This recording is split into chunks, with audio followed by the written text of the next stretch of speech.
it's just so special for such our club, mate, our club. Lastly, after 57 years of pain, it's coming home. Hey there, TJ here, and welcome to Yeahthedees, where we are going through round 5 of the 2022 season against GWS.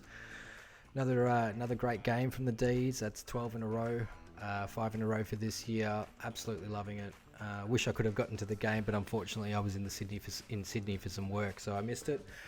Had to watch it on KO on my phone, but then watched the replay of it again later. So I've seen the game twice, and wasn't that third quarter absolutely brilliant? So the only team changes for this game was Harrison Petty coming in for Adam Tomlinson. A bit stiff for Tomo to miss, but who else are you going to take out? For Harry Petty, he definitely deserves to slot straight back in. He knows exactly what to do, exactly where to stand, and is just perfect. He's the perfect third man for Lever and May to play with. So it was very, very good to see Pets back in the side. It was good to see Wiedemann get his hands on the ball early, getting it to Bailey Fritsch, who set up Christian Petrarca for the first goal, get us on the board, which was nice. Didn't Cozzy have a great game? It was great to see him get on the board, especially early.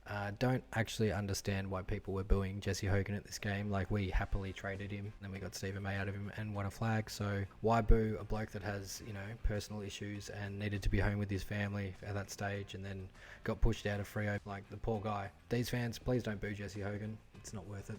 I felt like our intercepting and kicking was at an elite level from early on in this game. You could see the difference in class pretty clearly. Obviously, we're a lot cleaner going forward. GWS were winning the contest and the clearances early, but that doesn't really matter. When you play against us, we play the game in a different sort of way. It'd be nice for us to get a bit more clearances, especially with the absolute quality that we have in centre bounce. Sometimes you just see Max hit the ball directly to the opposition, which is a bit surprising, but it happens. I thought the free kick for Bailey Fritsch was fair enough. He definitely got clocked in the head, so that was fair enough for him to go. And glad that he's kicking straight. He's an absolute dead eye at the moment, Bailey. Not really getting too involved in game, but when he does, he's kicking goals, and you just need to make the most of your chances, and that's what Bailey Fritsch does. Tom Green had a really good game for GWS. He was actually the player we were considering taking instead of Luke Jackson, but I'm definitely glad we went with Luke Jackson. But yeah, Tom Green's an absolute gun of a midfielder, and he was best on ground for GWS today, that's for sure. Just saying here, Stephen May had already amassed 7 rebounds, 50s so far tonight. It's the highest amount of rebound 50s amassed by a player in a first quarter so far this year. So that's pretty ridiculous for him to be taking that many intercept marks, getting it out of the defensive 50. He's an absolute machine, Stephen May, an absolute general down back. I love watching him play. He's one of my favourite players. So we've now played 5 first quarters for the season of 2022. We've won all 5 of them and had a total of 4 goals scored against us in those 5 quarters, which is a pretty ridiculous statistic. I put something up on the page during the week that Sir Swamp put up, saying teams to keep club's goalless 3 rounds in a row, and the last team to do it was Footscray in 1966. So that's how rare it is to be able to keep a team goalless 3 games in a row, and the D's have done it. So we're witnessing history with this beautiful team here. Their quality of defence was absolutely put on display in that first quarter, and we spent a lot of time running up and down the ground, tiring their players out, and that's pretty much what we do for the second quarter as well. So here we go with the second quarter. Yeah, Max Gawn starts forward with Jacko in the ruck. He kicks our 5th game in a row, which is awesome. I don't understand why teams haven't worked out yet that if Max Gawn's got it, 50, 60 metres out, that he's going to run right and have a crack. Like, he's kicked 4 of these now this year. He kicked a bunch in the prelim as well. Like, it's a pretty obvious tactic that he does, and I don't understand why players aren't clicking onto it to try and defend that. But hey, if you're going to keep kicking goals for us, that's pretty awesome. Especially considering we all remember the days where he couldn't kick from 15 metres out, let alone 55 metres out. So yeah, good on you, Maxi. I was a bit concerned with Jake Lever's ankle. He definitely rolled it, was definitely in a bit of pain during the rest of the game, which just worries me a little bit. I love Jake Lever. He's such a great player. He really suits playing with Stephen May as well. Like, they both hate goals. They hate giving up goals. They hate giving away free kicks. I haven't heard anything about him not playing this weekend or playing against the Tigers, so I'm assuming it was just a bit of a tweak, a sore roll. So maybe he'll he should be fine for Richmond, I guess. Somewhere around here was that very poor push in the back by Ed Langdon as Christian Petrarca swung around and kicked a goal. The push in the back was 100% there. Like, you're not allowed to put your hands into somebody's back and push, which is exactly what Langdon did. But this is where the AFL wants interpretation to happen. And interpretation is if something like that has zero effect on the game, you don't pay it. Just like why Tom McDonald didn't get paid for a push against Cordy in the grand final, because they were wrestling for it, they were pushing each other. It doesn't affect the game. And just like that umpire, like, she tries her best. I know that she tries really hard, but she just doesn't have a feel for the game. Giving away a high tackle, free kick, when James Harms is bleeding from the head from being elbowed, and then giving a 15-metre penalty after the second whistle was blown instead of just being like, nah, it's a free kick. Like, you're too literal. That's where your interpretation comes in, because stuff like that ruins the game. Stuff like that makes people hate umpires, and you just got to be smarter about it. I understand that the free kick was there, but that's where the interpretation comes in. Thank God we're a good enough football team that giving away free kicks like that doesn't affect us. We can still win games. We can still win games by 68 points when the umpiring's that poor, and it was poor all game. And it wasn't just from her. The other two umpires were shocking as well. Even Stevic, who's a grand final umpire, like, he was trying to pull it together, trying to do his best umpiring, but yeah, anyway, I'm not going to go on about it. I'm going to do enough about the dissent rule in my next video with the round 5 rumble, so that'll come out the next day, and you guys can have a bit of a listen and let me know your thoughts. That's the end of the second quarter. You know, we had a pretty good first half, I think, but yeah, we were up by 14 points and the game was already over. The game was over after the first quarter. We were just holding them, but yeah, on to the third. Start off the quarter well with James Jordan kicking a goal. Brilliant kick from the pocket. It was really, really nice. That was his first goal of the year. Christian Petrarca gets a second goal, which is nice and well deserved, especially after having that previous one taken off him. The Bobby Hill incident was really interesting because Lever absolutely lost it for half a second and then controlled himself. Stephen May chucked his arms out and then pulled them back in. Apparently it was Clayton Oliver. Apparently Clayton Oliver mouthed off, and that's what gave the 50 away, and bang, there's another goal for absolute crap. Cozzy's goal here, his third one, probably my second favourite goal of the game, I'd say. I think it was awesome, him running down the wing. I don't understand why Luke Darcy said it was probably his intention anyway, because it would have been his intention for Bailey Fritsch to mark it. Like, he would have liked Bailey Fritsch to mark it and maybe run off and got a hand pass, not run off and get the ground ball from the contest. But yeah, he kicks the goal anyway, does really well. Neil Bullen gets some reward straight out of it, and then Tom McDonald gets another one. And then Max Gawn gets that third one. I believe we got all 4 of those goals off 17 disposals. These 3 goals here are off 12, which is just ridiculous. Absolutely ridiculous, but you know, something happens here and then we go bang, bang, bang, bang. 5 goals from 7 inside 50s, each goal coming from an intercept possession chain. Inside 50 retention rate sits at an extremely high 88%. Last 4 goals coming from 17 disposals. Yeah, so Max Gawn, straight out of a stoppage, grabbing it out of the ruck and having a crack. Absolutely love it. Don't know why more ruckmen don't have a go at it. You're coming out from a 50-50 throw in. Might as well chuck it on the boot and see if you can get 6 points. If not, you might get 1. And you just set up defensively. Like, for us setting up defensively, that's our comfort zone. Our comfort zone is defending the ball and defending the ground. And when you're at the game, you can see how clear it is. You can see how easy it is for us to set up and grab that intercept, because teams don't know where to kick. There was a moment, I believe it was in the second quarter, where the GWS player was told to play on and just held the ball for 30 seconds because he didn't know where to go. It's just great for us Deeds fans to watch, isn't it? Bailey Fritsch got on another one. Jack Viney got on another one, which was good. We were just absolutely elite in our disposal in that quarter, making the most of our opportunities. And yeah, how good was Jake Bowey's goal?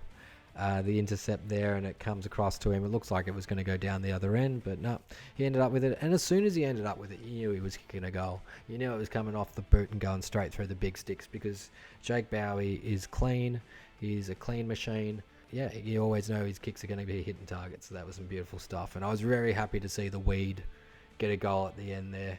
You know, he's trying. I think, you know, he's had 3 games and one really good one, and then not really around the mark for the other 2. I don't know if it's, maybe he's not getting played in the right position. Maybe Luke Jackson is taking that spot where he could be doing a bit of ruck work, or Tom McDonald's taking that spot where he could be running up the ground a bit more and getting a bit more as like a more centre half forward than a full forward. But I don't know. I'm going to be really happy to see Ben Ben Brown back, just because he's unstoppable at the highest point. Absolutely unstoppable.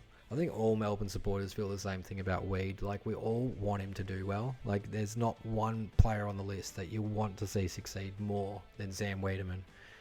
And it just doesn't happen. And it's just, we all want it. Don't we love comments like this, hey? Melbourne echoed the ruthless efficiency of their 2021 grand final in the third quarter, destroying the Giants with 10 goals, the most by any team in a single quarter this year.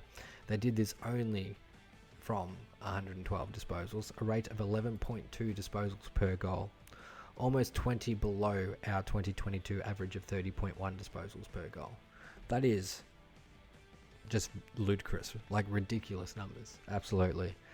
And I think, you know, by the time it got to the halfway mark of that third term, the Giants were cooked. And this is where Burjo time comes in, which I guess is now Selwyn Griffin time. He's, taken straight over from what Burjo has done. And, we are the fittest team in the comp by far. Absolutely. It was good to see Bailey Fritsch get another couple of goals. He, got on the end of some really good chains that we had. But when it comes down to it, it was all about Tom Sparrow's run down the ground and then smacking it down to Bailey Fritsch for that goal. To be 10 goals up and to still go and see efforts like that, that's what we love about this team inside. You know, we love that, you know, against Port Adelaide, they're still trying to keep them goalless. You know, they don't care that they're that far up. They care that they don't score. To see the effort from Tom Sparrow to do that when we know that we're up, like, it easily could have just gone to a 50-50 contest. But he ran and followed up and made sure that the ball got into Bailey Fritsch's hands for another goal. It was nice to see Charlie Spargo get one as well to really reward his effort here today. His kicking was elite all day, finding targets inside 50. He gave us so many great opportunities and really helped set the standard for the team, because we saw other players really looking inside 50 and hitting up those targets. GWS only managed 5 score assists tonight, their equal worst in total. There's 5 score assists and the umpires had probably 2 or 3, so that's not bad.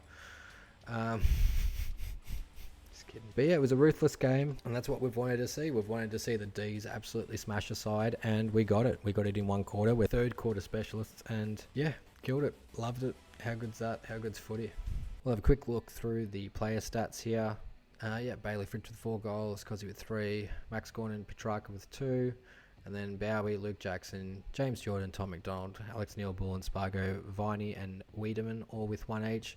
Viney's kicked a goal in every game so far this season, which is pretty awesome. I think he's really reveling in being able to have a full pre-season. It's his first full pre-season in about 6 or 7 years, I think. I would love to see a full season of Jack Viney. It would just be unreal for him to be able to play a full 25 games.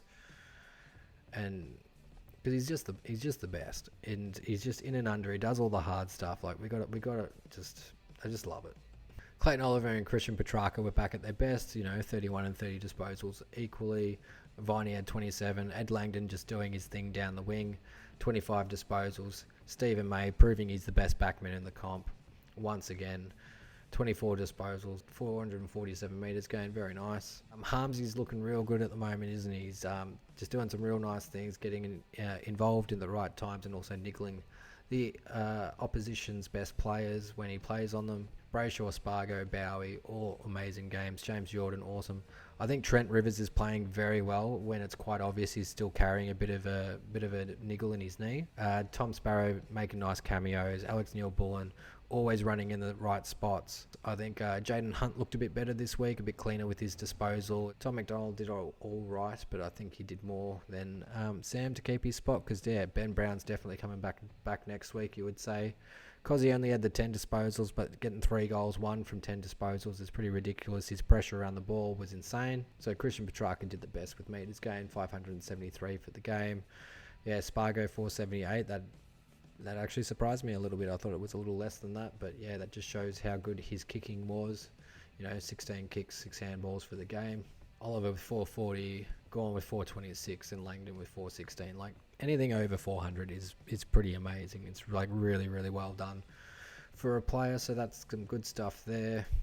11 marks for James Harms. Bailey Fritsch had 7. Christian Petrarca had 7. The big surprise was actually Max Gorman getting 6 tackles. Like, that's pretty awesome when your ruckman's equal best In tackles, Clayton Oliver tackling again, Stephen May 5, Neil Bullen 5, Viney 5. Stephen May had 8 intercepts, Rivers with 7, Brayshaw, Gawn, Lever with 6 each, also very, very nice. Jake Lever with 100% disposal efficiency for his 12 disposals. Stephen May going at 91.7. Really good, because when you're taking kick-ins, they count as well. Jaden Hunt there, 83.3. Like, a lot of people butcher it. I think he butchers it, and that's very clean stats. Anything over 75 is really good in an AFL side. We'll have a bit of a scroll through the team stats.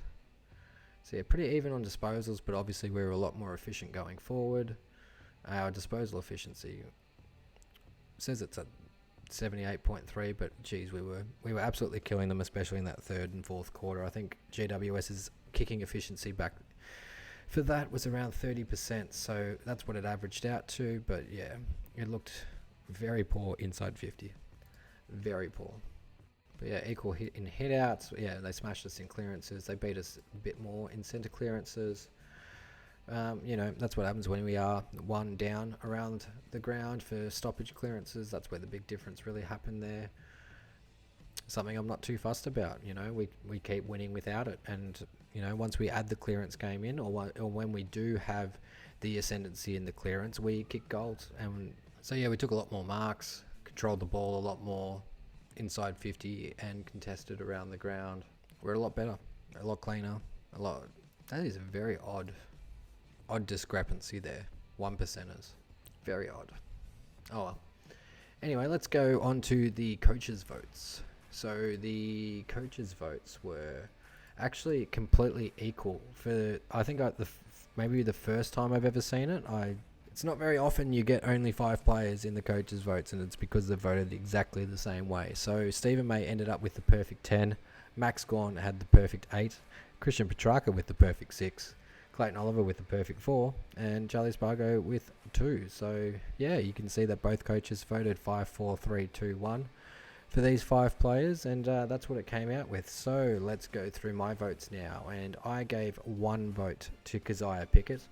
I loved his pressure all around the ground and kicking 3 goals, especially 2 in the first quarter, really set us up. I think he set the tone early, and because of that, he gets the 1 vote.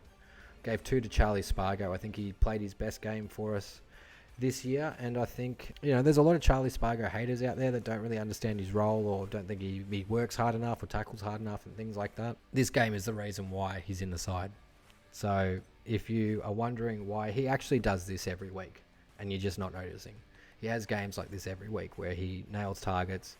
He's just such a smart footballer, and yeah, great player. Well deserved 2 votes here. He probably should have been higher, but there were better players, and there's players I wish I could fit into these votes that I couldn't. Gave Max Gawn the 3. I thought he was really good in patches.